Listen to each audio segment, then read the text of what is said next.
मेरे भाई साहब बोलते हैं कि वो 3 बार के एमएलए, वो सिर्फ 1 बार के एमएलए हैं। भाई पहली बार मैं जीता, दूसरी बार मेरी सीट पे मैंने तो उनको जिताया था, उनको कौन जिता था? वहाँ सरपंच भी मैंने मेरे बड़े भाई साहब को दूसरों को बनाना पड़ा था, उनको तो सरपंच के भी लोग तैयार नहीं थे। मैं आपको ये कहूँ, अगर मेरे को खुद को कंफर्टेबल जोन में ले जाना होता 2014 में वसुंधरा जी मुझे भारतीय जनता पार्टी में ज्वाइन करवा रहे थे। पासवान जी से मैंने बात की तो पासवान जी की तबीयत ठीक नहीं थी। अच्छा। तो उस कंडीशन में मैं उनको छोड़ नहीं। राजकुमार शर्मा के भाई राजपाल ने, उसने पेट्रोल डाला अपने ऊपर और वो फोटो उसके अंदर वो पिक्चर बना रहे हैं उसकी। राजपाल ने उसकी तुल्ली डाली, वो आग लग गई, आग इतनी ऊपर चली गई, ये लोग बुझा नहीं पाए, ये लोग भाग गए वहां से। और मैंने भाग करके उसको बुझाने की कोशिश की, मिट्टी डाली, उसको नीचे पटका उसको।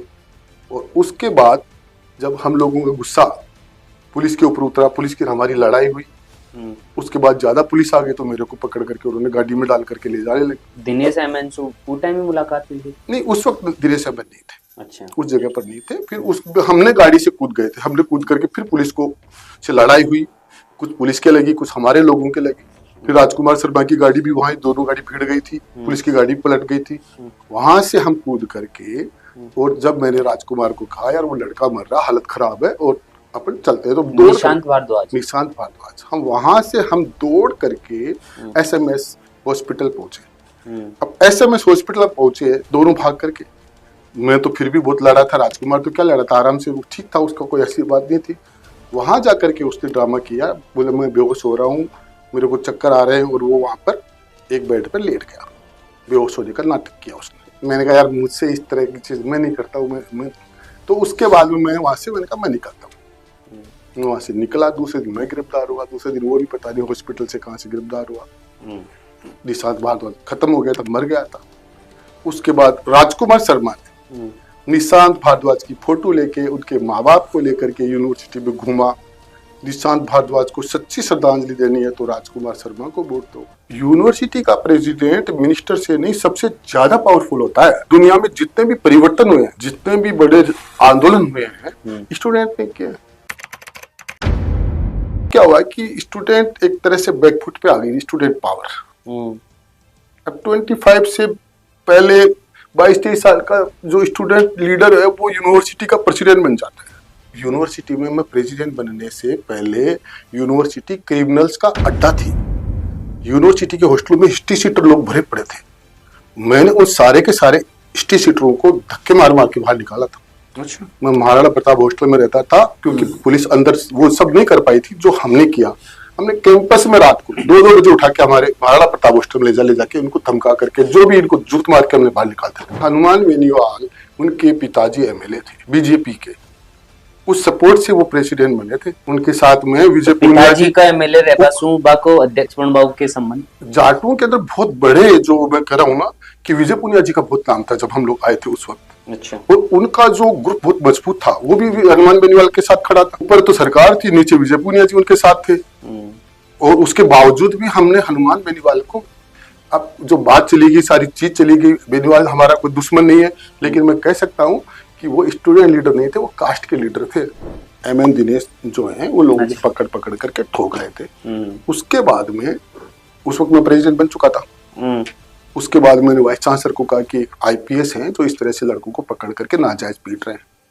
और फिर वो वाइस चांसलर ने भी देखा कि एसपी से ये लोग प्रेशर में आ गए, तो वाइस चांसलर ने ये कहा कि देखो कानून अपना काम करेगा और मैं क्या कर सकती हूँ, मैं कैसे रोक सकती हूँ। मैंने कहा यूनिवर्सिटी में एसपी नहीं आने चाहिए, इस तरह से इंटरफेयर नहीं करने चाहिए। तो उसके बाद फिर हमने यूनिवर्सिटी बंद करा दी। शिवनाथ सिंह जो गिल थे बहुत विद्वान आदमी थे, बहुत लर्नेड थे, इसमें कोई दो राय नहीं है। मैं जब यहाँ से वहां गया चुनाव लड़ने के लिए, तो लोग इस बात का यकीन भी नहीं कर रहे थे कि कोई इनको हरा भी सकता है। और मैंने उनको कहा, उनको 30,000 वोटों से हराया। देव सिंह भाटी थे, लोकेंद्र सिंह जी कालवी थे, सुरेश मिश्रा थे, सत्यनारायण सिंह सैनी थे। इन लोगों के साथ में महेंद्र भाटी थे। इधर से मैं था, राजस्थान यूनिवर्सिटी का प्रेसिडेंट था। हर एक जिले में 2-2, 5-5 लाख लोगों को हम लोग इकट्ठा करके, उसके बाद में हमने सरकार की नाक में दम कर दिया था। हमने प्रधानमंत्री की सभा को रोक दिया था, हमने प्रधानमंत्री के भाषण को रोक दिया था। मैंने कोलायत में गया, कोलायत में जाकर के मेरे जो बहनोई हैं, जो भंवर सिंह भाटी, उनके चुनाव को मैंने संभाला, उनके एजेंट्स मैंने बैठाए, लड़ाई मैंने लड़ी, मेरी 50 गाड़ियाँ टूटी वहाँ पर। देवी सिंह भाटी के जो वहाँ पर जो पावर है देवी सिंह भाटी की, उनके जो लोग थे, जो विशेष करके उनमें हमारे लोग थे, उन लोगों से हमको लड़ना पड़ा। पिछली बार गया था, इस बार मैं नहीं गया, इस बार मैं बीजेपी में आ गया था। 2023 के अंदर बीजेपी ज्वाइन कर ली थी मैं। तो मैं जब वहाँ चुनाव लड़ रहा था, मेरे पास में थोड़ा बहुत पैसा पासवान जी ने, मेरे लोगों ने सहयोग करके, हमारे पास कौन सी पार्टी थी, बड़ी पार्टी, हमारे पास साधन होते तो हम शीशरा मोला की और इनकी पूरी तोड़ देते हम। हमारे पास साधन ही तो नहीं थे, पूरी तोड़ देते। हाँ, इनको हरा देते हम आराम से। उन्होंने जाकर के लोगों के सामने अपनी जो है ये बोला कि कल के लड़के से मेरे को मत मरवाओ, तुम मार लो, अपने लोगों को जाकर के बोला था शीशरा मोला ने। शीशरा मोला के घुटने टेक दिए थे मैंने। संतोष अहलावत के साथ में क्या बात? संतोष अहलावत को तो हार गई हूँ। संतोष अहलावत का कोई, मैंने क्या कहा आपको, सूरजगढ़ से चुनाव लड़ा मैं। अब सूरजगढ़ से चुनाव लड़ूंगा तो वहां पर मुझे लगा 2 जाट, ठीक है, 2 जाट के बीच में बाकी की सारी कास्टों का मैं दूरीकरण कर दूंगा, एक चीज। दूसरी, उधर उदयपुर वाटी के अंदर मैं चाहता था मेरी सीट, 5 साल में मैं लड़ा था, आपको बताऊं, पानी के मुद्दे के ऊपर अगर कोई अफसर वहां पर मेरे खिलाफ होता था, वो अफसर उदयपुर वाटी में ठहर नहीं पाता था, रुक नहीं पाता था। वही अधिकारी सरकार को, चाहे सरकार मेरे खिलाफ रही या पक्ष में रही, लेकिन उसी को लगाना पड़ता था जिसको हम चाहते थे। अच्छा। तो एक अधिकारी आए, अय्यन थे, फौज से आए हुए थे, और कहते हैं कि वो सुनीता सिंह जी के रिश्तेदार थे, और वहाँ पर मेरे पानी की बहुत किल्लत रहती है, पेयजल की। तो वो पानी बंद कर दिया। लोगों ने कहा इस बात के लिए थोड़ी जीता है, मैंने कहा कल हटा देंगे उसको। फिर पब्लिक थी, प्रोटेस्ट हुआ, पब्लिक ने और वहाँ कर्मचारियों के बीच में लड़ाई हुई, उसकी जान मैंने बचाई थी। लोग तो गए थे पीटे आवान। सुन ले आप, मैंने कहा उसकी जान में नहीं होता तो उसको मार देते। अब पब्लिक का कोई चेहरा होता है क्या? नाम तो रणबीर गुड़ा का आया, केस को फेस तो रणबीर गुड़ा को करना पड़ा पूरा का पूरा। जबकि थे बचाया वान। यस, मैंने बचाया उसको। हनुमान बेनीवाल और मेरे चुनाव से पहले जेसी बोस हॉस्टल कांड हुआ। एक लड़की को उठा करके कम से कम 50 से ऊपर लड़कों ने जेसी बोस हॉस्टल के अंदर लड़कों ने सामूहिक रेप किया, और वो रेप करने वाले लोग इनके हनुमान बेनीवाल के, महेंद्र चौधरी के समर्थक थे। वो लोग हनुमान बेनीवाल ने उनका खुला समर्थन किया था उनको बचाने के लिए। और वो जो कांड हुआ उस कांड के अंदर वो लड़की रोती बिलखती थाने में पहुंची। और थाने में पहुंचने के बाद एक बड़ा लीडर आया, मैं नाम नहीं लूंगा उसका, उसने आकर के और उनकी एफआईआर ले गया। और उसके बाद वो बोले कि कोई एफआईआर नहीं, लड़की तो हेबिचुअल है, इस टाइप का लड़की के ऊपर उल्टा आरोप लगाया था। नाम नहीं बता रहे तो कोई संगठन? देखो, मैं आपको बता रहा हूँ ना कि तो अब उसके बाद फिर हमने यूनिवर्सिटी मार्ग को जाम करके बैठ गए।